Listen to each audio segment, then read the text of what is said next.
La crise de l'immobilier en France, causes et conséquences. L'immobilier est un secteur clé de l'économie française, qui représente environ 15% du PIB et emploie plus de 2 millions de personnes. Pourtant, depuis plusieurs mois, il traverse une crise sans précédent, qui touche tous les segments du marché.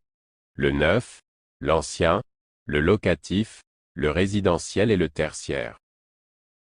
Quelles sont les raisons de cette situation? Quels sont les impacts sur les acteurs du secteur et les ménages? Quelles sont les solutions envisagées pour relancer la construction et la rénovation des logements?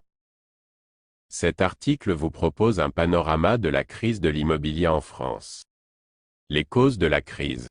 La crise de l'immobilier en France est multifactorielle et résulte de la conjonction de plusieurs facteurs. La baisse du pouvoir d'achat des Français, liée à la crise sanitaire, à la hausse des prix des biens de consommation courante et à la fiscalité.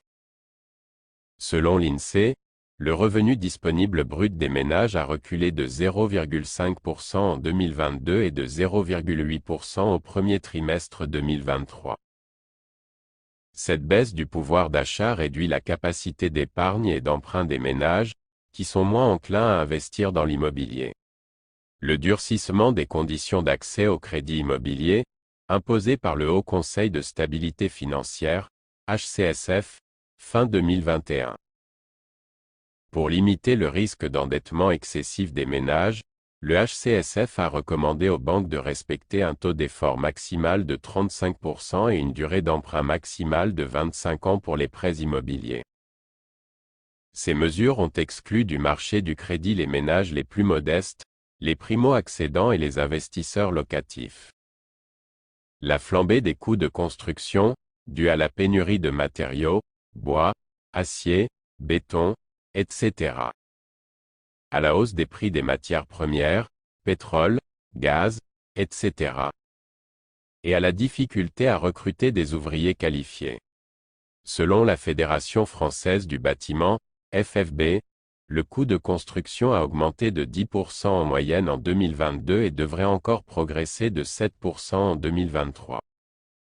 Cette inflation se répercute sur les prix des logements neufs, qui deviennent inaccessibles pour une large partie de la demande. Les nouvelles normes énergétiques, qui visent à réduire la consommation d'énergie et les émissions de gaz à effet de serre des bâtiments.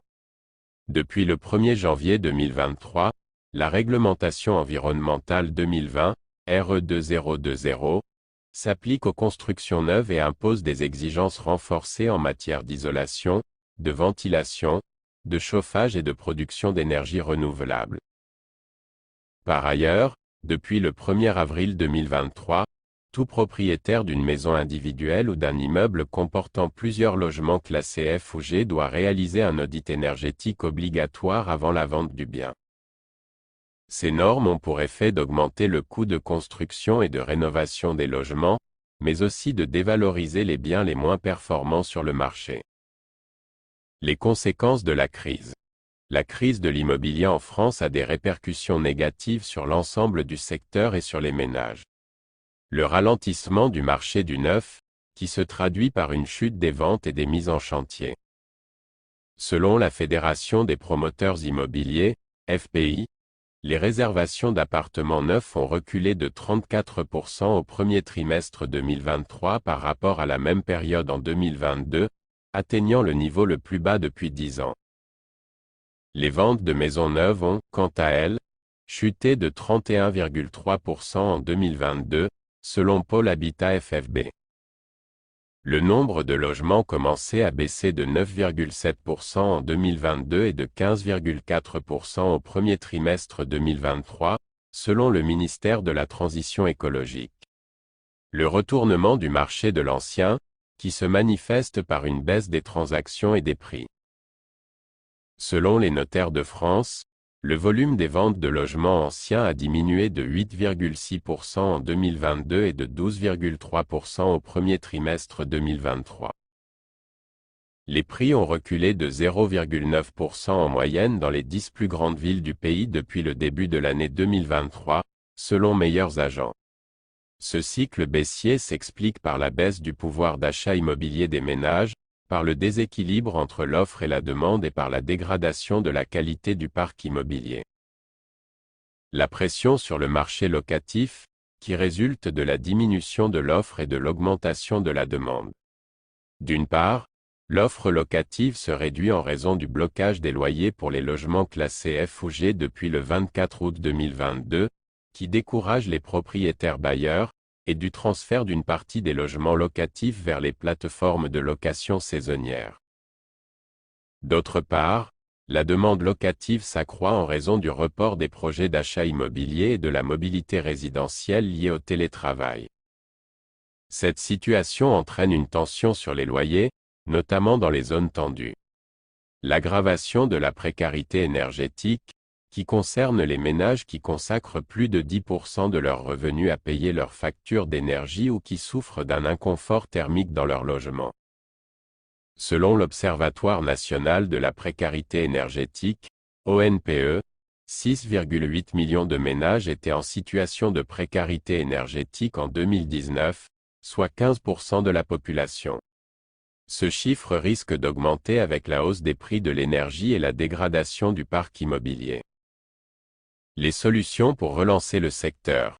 Face à l'ampleur de la crise de l'immobilier en France, le gouvernement a annoncé un plan logement le 9 mai 2023, qui comprend plusieurs mesures visant à faciliter l'accès à la propriété ou à la location, à soutenir la construction et la rénovation des logements et à accélérer la transition écologique du secteur. Parmi ces mesures, on peut citer la création d'un prêt à taux zéro renforcé, PTZ+, qui permettra aux ménages modestes et aux primo-accédants d'emprunter jusqu'à 40% du prix d'un logement neuf ou ancien avec travaux, sans intérêt ni frais bancaires. Ce dispositif sera accessible dans toutes les zones géographiques et sans condition de performance énergétique. La mise en place d'un dispositif fiscal incitatif pour les propriétaires bailleurs qui s'engagent à rénover leur logement classé F ou G et à baisser leur loyer. Ce dispositif prendra la forme d'un crédit d'impôt sur le revenu ou d'une réduction d'impôt sur les sociétés, calculée en fonction du montant des travaux réalisés et du niveau de loyer pratiqué. Le lancement d'un plan national de rénovation énergétique des logements, doté de 10 milliards d'euros sur 5 ans. Ce plan vise à accompagner les ménages dans leurs projets de rénovation, à simplifier les aides existantes, MaPrimeRénov', éco-prêt à taux zéro, certificat d'économie d'énergie, etc. et à créer un guichet unique pour les demandeurs.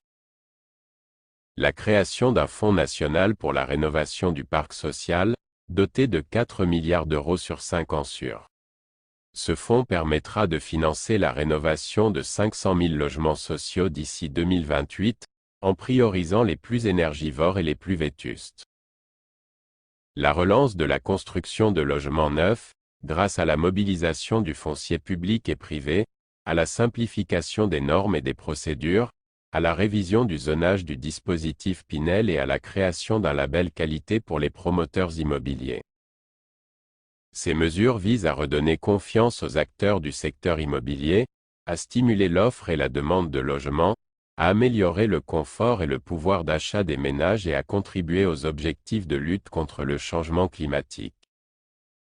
Elles devraient permettre de sortir de la crise de l'immobilier en France et de relancer une dynamique vertueuse pour le secteur. Cet article a été écrit par ChatGPT sous la supervision de Patrick Apprend. Les liens sources qui ont permis de réaliser cet article sont à votre disposition dans la description de la vidéo. Aussi, d'autres vidéos sur le thème de l'immobilier sont disponibles dans la rubrique « Découverte ». Enfin, abonnement, cloche de notification et pouce en l'air vous assurent de recevoir une notification lorsqu'une nouvelle vidéo est disponible sur la chaîne YouTube Discussion Tout IA. De plus, cela aide la chaîne à se faire connaître. Merci. À tout bientôt.